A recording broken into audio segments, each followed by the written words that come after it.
para sahabat Naraslu perlu juga saya sampaikan, Bapak Gregorius Seto Haryanto ini dulu pernah menjabat sebagai Sekjen PDKB, kemudian Ketua Umum PDKB, dan sekarang menjabat sebagai Ketua Mahkamah Partai PDKB.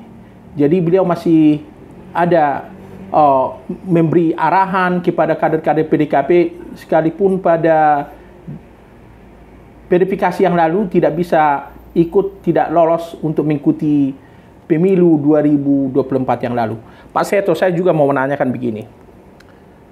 Waktu Bapak dulu di DPR RI, pernah bisa membuat satu fraksi tapi cuma 5 orang. Bagaimana ceritanya itu, Pak, kalau kita bernostalgia dulu? Jadi begini, ketika selesai pemilu 99, itu kan berkembang di dalam masyarakat, terutama di media-media sosial, media umum, yang membicarakan bahwa nanti di MPR itu fraksi minimal harus 10. 10 orang? 10 orang. Nah, PDKB waktu itu kan hanya 5. Karena itu waktu itu PDKB mengambil inisiatif mengumpulkan partai-partai yang hanya mendapat suara atau kursi 4, 3, 2, dan 1. Sehingga terkumpullah ada 27 atau 28 saya persisnya ya. Antara 27, 28 kita berkumpul bersama, kemudian menyepakati akan membentuk sebuah fraksi yang kita sebut sebagai fraksi Kesatuan Kebangsaan. Fraksi Kesatuan Kebangsaan. Setelah itu, 1 Oktober kita dilantik, kemudian mulai makan sidang 99 ini, 99 ya.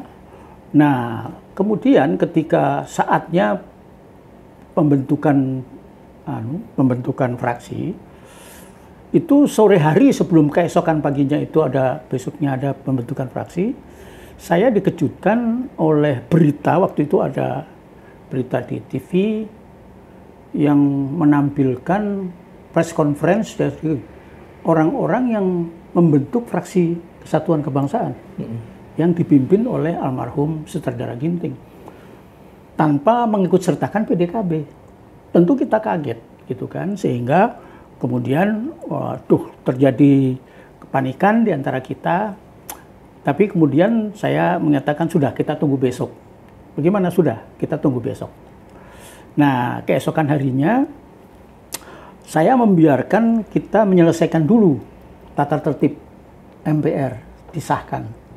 Setelah tata tertib MPR disahkan, kemudian sebelum sidang ditutup, Ketua Pak Amin Rais, Ketua MPR, ya, menyatakan nanti sore kita akan mengesahkan fraksi-fraksi, tolong masukkan nama-nama fraksi.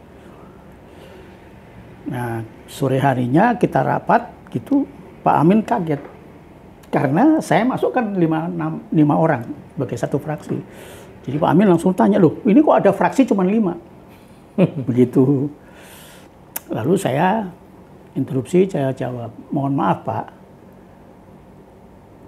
tolong ditunjukkan pada saya, pada kita semua, pasal mana dari tata tertib yang menyatakan bahwa harus 10. Itu kan kesepakatan di luar. Tidak ada di dalam aturan kita. Itu kan, tidak ada aturan kita.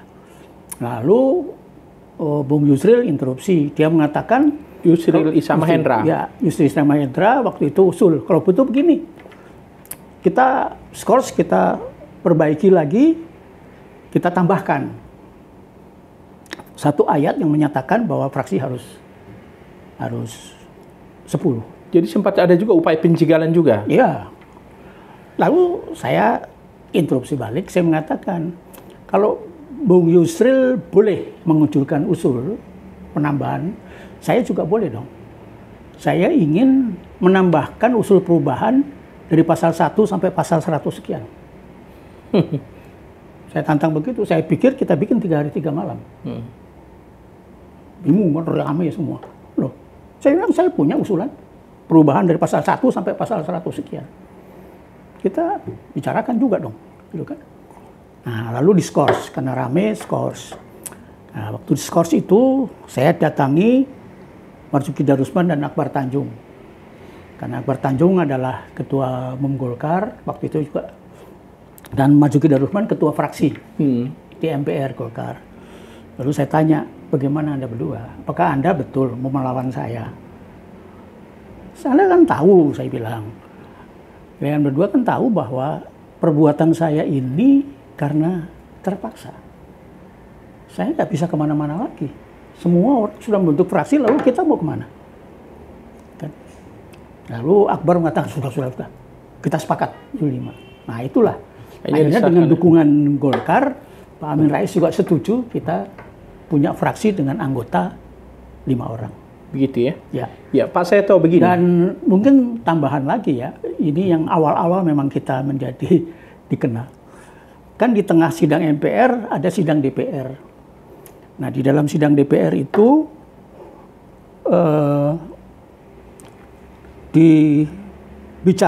akan membicarakan pimpinan-pimpinan komisi di DPR. Waktu itu hanya ada 9 komisi.